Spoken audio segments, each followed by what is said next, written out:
வணக்கம். இந்த சேனலை பார்ப்பதற்கு முன்பு ப்ளீஸ் லைக் அண்ட் சப்ஸ்கிரைப். நன்றி. தலைப்புச் செய்திகள். இலங்கை கடற்படையால் தமிழக மீனவர்கள் கைது செய்யப்படுவதை தடுக்கக் கோரி ஒன்றிய அரசுக்கு முதலமைச்சர் மு.க.ஸ்டாலின் கடிதம்.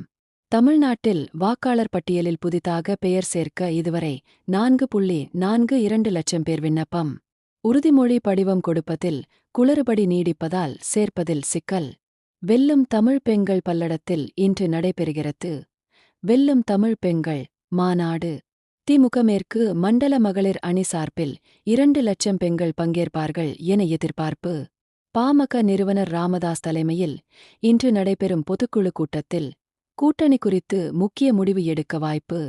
இலங்கை மகளிர் அணிக்கு எதிரான 4வது T20 போட்டியில் இந்தியா அபார வெற்றி. நாளை நடைபெறும் போட்டியிலும் வெற்றி பெற்று இலங்கையை ஒயிட் வாஷ் செய்ய முனைப்பு.